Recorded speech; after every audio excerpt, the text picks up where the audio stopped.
everybody, welcome to my channel 25th and South. My name is Cece and today you are watching a Create a Sim video here in The Sims 4.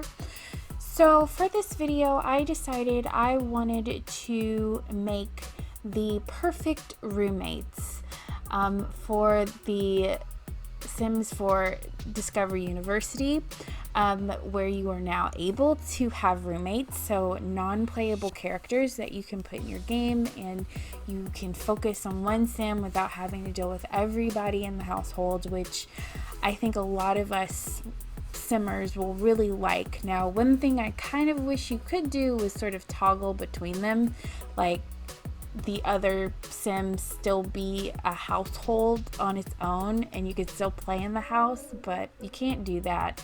So you can really just interact with your roommate like you would interact with your roommate in real life, but you have no control over their lives, which is another aspect of real life. But for this video, I did not use for those of you who've watched my videos before, this will shock you, but I did not use any CC whatsoever. I used strictly EA Sims content. Now, I did not limit myself on the packs, but most of the clothes and the hair and accessories are Discover University. So I'm very, very proud of myself. I managed to do it, so I guess it can be done. So I have dubbed these Sims the perfect roommates, and they are perfect in the fact that they are a very diverse group. They all have, I imagine, very, very different backgrounds and come from very different places. And I think that if you're someone who plays the game like me and you like to sort of create a narrative and a story as you play, I think that these group of Sims will definitely add something to your game. I try to make all my Sims as diverse as possible and make sure that no two Sims look exactly the same, unless of course they're twins or something, which can be difficult, but I think that it can be difficult because it can take a lot of time. You have to be willing to sort of put in the work to really get in that face and drag and drop and pull and all of that, and even then you're kind of limited to what you can do. But sort of my process of how I create a sim is, of course, I will find a base sim that I feel like I can work with, and then I'll just start pulling and dragging and changing the face shape and maybe changing the eyes and all that. And I really focus in on the face more than I do the body. The body is kind of the last part that I do, because I really just want to see what their face does and how their face comes together. And then if the body that has been given to me doesn't really fit, then I'll change it. One thing I do love when creating a sim is putting together the traits, and we do have that trait randomizer. I didn't use it too terribly much in this because kind of as I was putting each Sim's face and their clothes and everything together, in my mind I was sort of coming up with the story of them and their background and who they are, and so I had to change a trait or two to make them fit. And I know we do have that story option now that we got a few updates back, but it takes forever to do that little questionnaire, and it's not worth it to me. The story created sim, the story thing is not worth it to me. Now, if you're someone that kind of has trouble coming up with stories, you're not a very narrative or story-based person, you just kind of like to play the game and do all the accomplishments, then maybe having that is best for you, because you can earn certain skills and have a certain salary and everything once you've done this story, and that might add something to your gameplay. I tend to do free rent or what is it? Buy a free home or some buy cheat that will allow me to move my Sims in any lot, no matter how expensive it is. So their money doesn't matter. And then, I try to play the game as vanilla as possible, but I really do like those money cheats, so I don't have to worry about them making a lot of money. Check out my Rags to Riches series where that doesn't apply, and I do have to think about it. But I wanted to kind of share a little bit of my experience in college. Now, I did my undergrad at this point almost 10 years ago. So yeah, I graduated from college about 10 years ago, which is kind of crazy to me. But my first year of college, or my first semester of college, I should say, was rough. I had never been away from home that far or that long.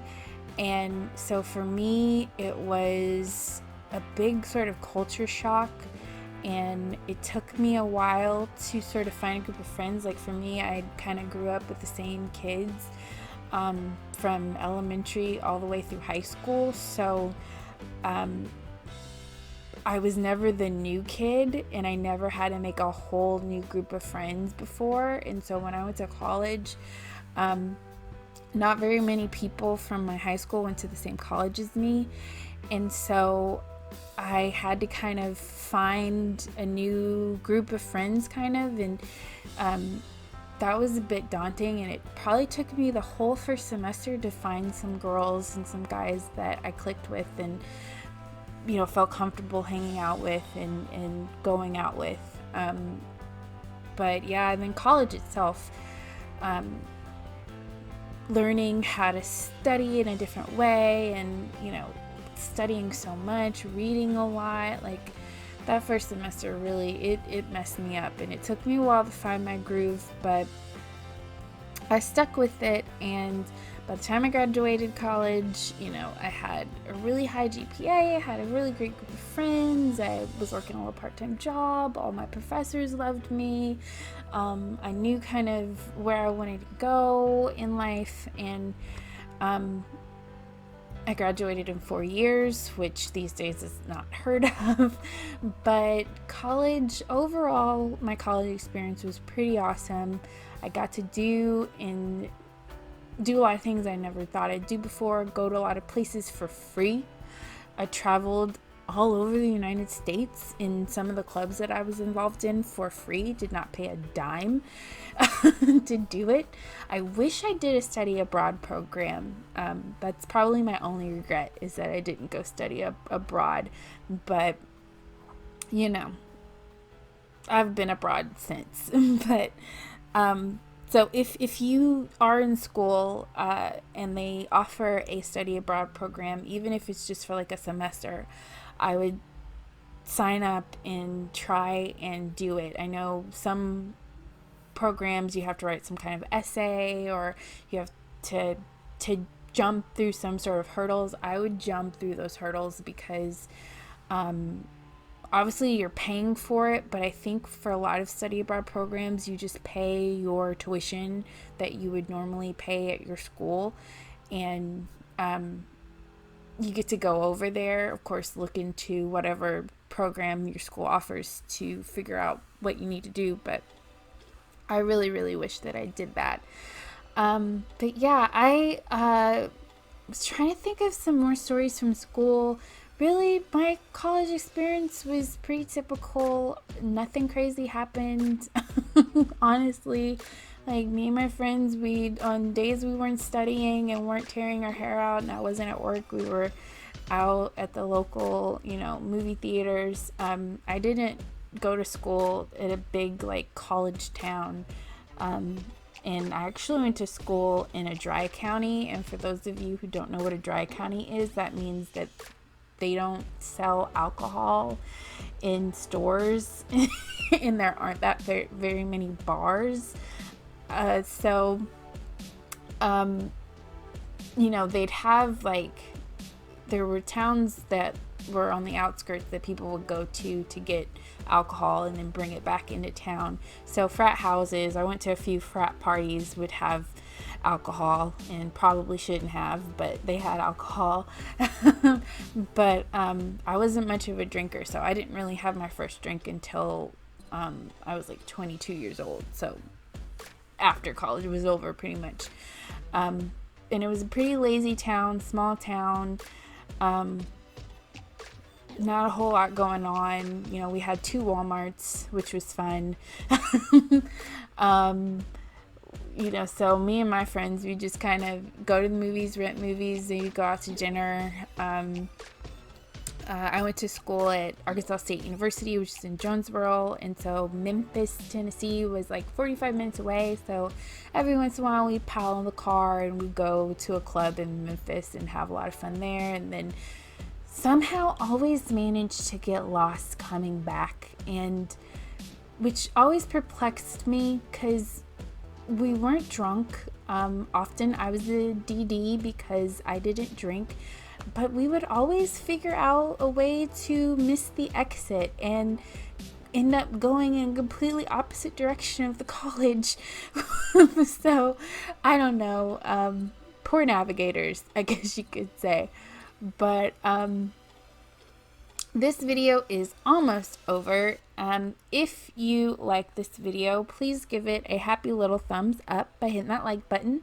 Comment down below what you think of my Sims.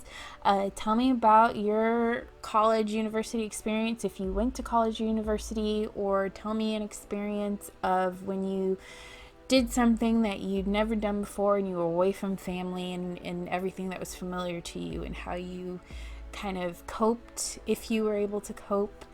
Tell me what you think about Discover University. If you have it, or if you've seen people play it and you enjoy it, let me know what you think about it. And if you don't enjoy it, let me know what you think about it. Let's see, if you haven't already and you want to see more content from me, of course, please, oh please, oh please subscribe. I try to post every week. Goodness, is there anything else to say? I don't think there is. No, these Sims are available on the gallery. You, under my origin ID, which is 25 and is spelled out South, so 25 and South. You might have to click the custom content button because I do have mods in this game and they do affect my Sims, and even when they're not wearing custom content, the gallery thinks that they are, which drives me insane. So you will have to click that custom content, but they are the perfect roommates. They're on the gallery right now, as you saw me stick them in there. But anyway, my name is Cece, and I promise never to break your game. Bye.